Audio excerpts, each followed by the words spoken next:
Hi, and welcome to my third video in a series of videos covering the issues of talent pathways. I'm Josh Fry, and in this video we will be talking about the relative age effect, or RAE. So first, let's consider what the relative age effect actually is.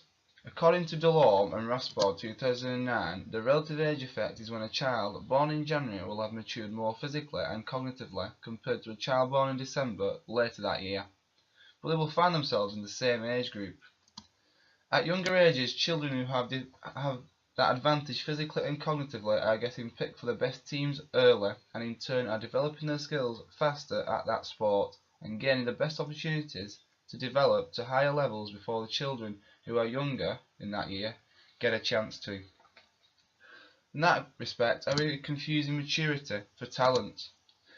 As traditionally, even in PE games in schools, more physically and psychologically developed children are likely to be picked for teams, leaving the weaker ones until last. Of course, I was always picked first. The more popular a sport is, the more likely it is to be professionalised. This means that more participants there are in sport, there are less places on elite development programmes. These athletes have been proven to be the more mature athletes. The Ireland international football team are a great example of the relative age effect, or RAE.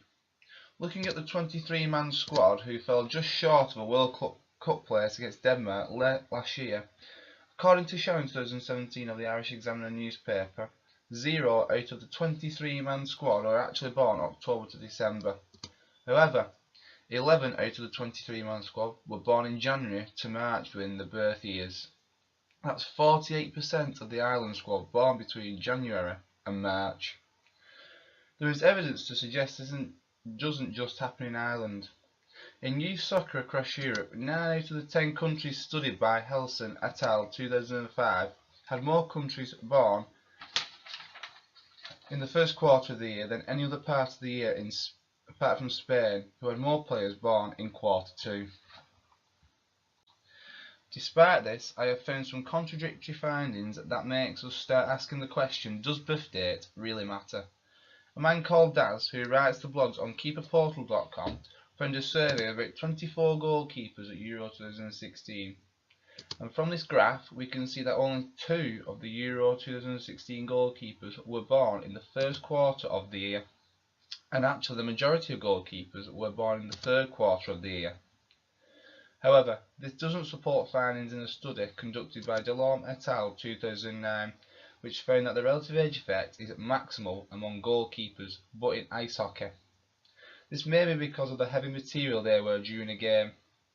This could suggest that the relative age effect could be position specific or sport specific.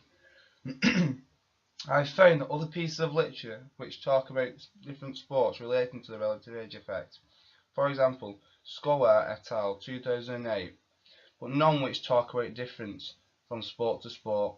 This could be an opportunity for potential research in the future. So if the relative age effect does affect who makes it to the elite level in sport and who doesn't, why must that be? It could be down to the ignorance of potential growth from coaches. The Matthew effect states, "For those who have, more shall be given, and they will have an abundance. But for those who have nothing, even what they have will be taken away."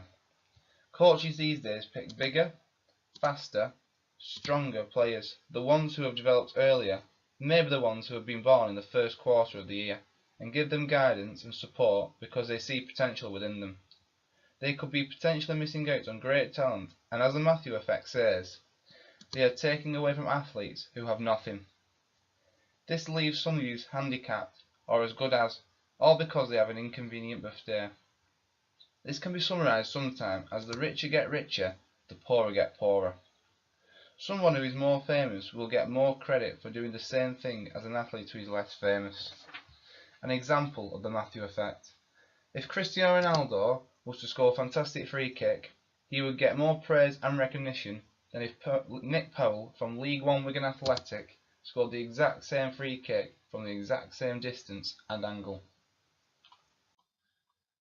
When looking at RAE, we can also consider the Pygmalion effect. This states that higher expectations will lead to an increase in performance. An example: research conducted by Rosseland and Jacobson in 1968 showed perfect evidence of how this theory takes place. They told teachers that 3 random school kids had higher IQ scores than any others in the class. The teachers were not allowed to spend any extra time with them or advance them further in any way. At the end of the year, them 3 kids, who apparently had higher IQ scores, did better. However, really, the chosen children at randomly only had average IQ scores. In sport, we may think one player in the squad has a chance of making it better than others. Just their opinion.